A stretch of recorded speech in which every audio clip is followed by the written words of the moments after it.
Life, liberty, and the pursuit of happiness. I drew that picture years ago, and now my hands are shaking so much I cannot draw as well anymore. But this was said by Martin Luther King about 60 years ago.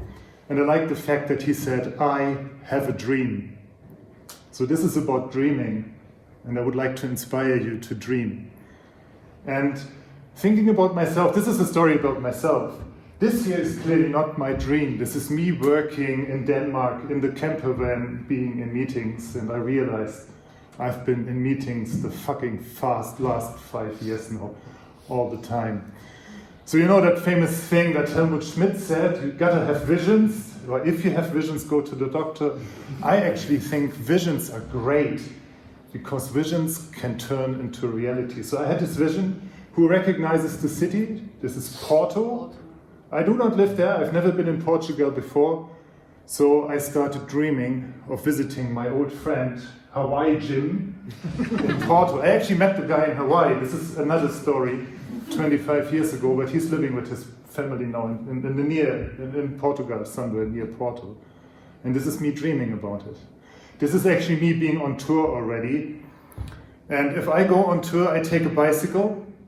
That's my way of traveling. It's actually ridiculous that I'm living here in this hotel, in this motor. You know, cars are my fucking enemies. And bicycle is what I like.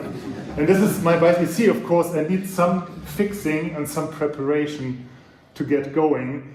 But in the end, I fixed the bike. I've been dreaming about that tour for a long time. I had to have this wimple, I don't know the English word for wimple, in the front that shows people, a bit corny, I know where I'm from. So yeah, that's the bike and me. And one of the principles of our company is just do it, einfach machen. Our company is commitment in Hamburg, consulting company. I've been founding it 10 years ago, and we have 13 principles. And here I highlighted all the principles that have something to do with going on your bicycle to Portugal. You have just to do it. We've searched for new ways and stuff like that. It's actually great that my company gave me the time and permission to go. And the other company, Douglas, I work with also. And my family gave me the permission. My daughter said it's okay, so I left. Sometimes I wonder whether they like to get rid of me. This is Leipzig, already on the way. And one of the things I can tell you is, if you have a car, abandon it, sell it. Cars are really the fucking enemy of bicycle drivers. And then you go. And it's an easy life, because it's so simple.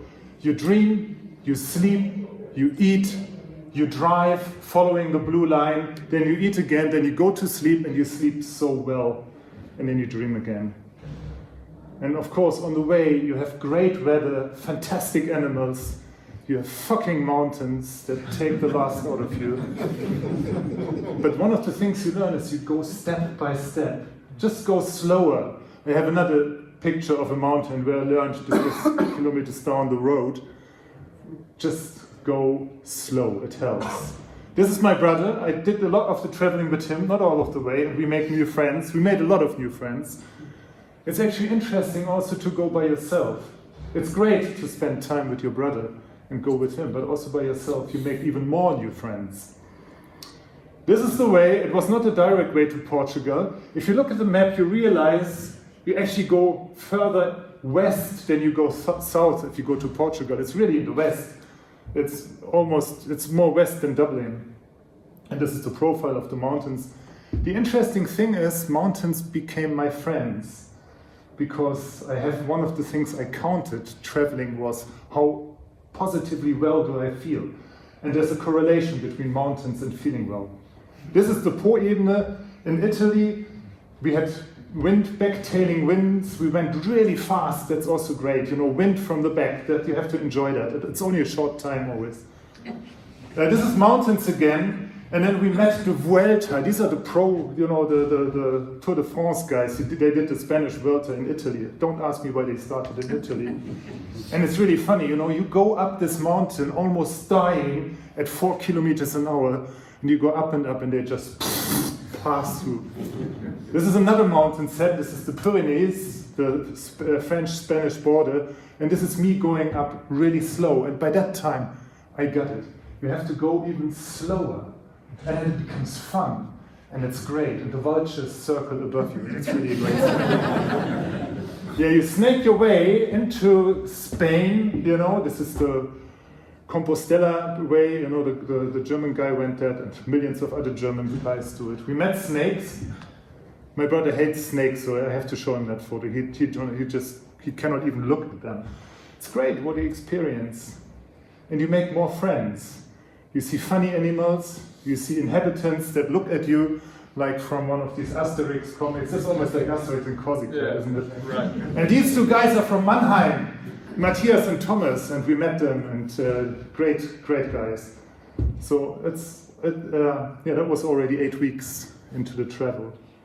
We did have rain, but to be honest, rain is a bit of a myth. I mean, most of the time you don't have rain. That's the positive part about it. Here it really poured for one day and we were soaked and we had flat tires and everything. But it's also great landscape, and riding in the rain, going over old bridges. And then you arrive at your aim. And this is Hawaii Jim and his sons, Bern and Thomas. And as Martin Luther King says, even though we face the difficulties of today and tomorrow, I still have a dream. And my dream now is, and I'd like to inspire you as well, just dream, and then just do what you dream for. I will go on another fucking bicycle ride in March, end of March, April, and I go from Sicily to Innsbruck. If you'd like to join me, there are still open seats. Thank you very much.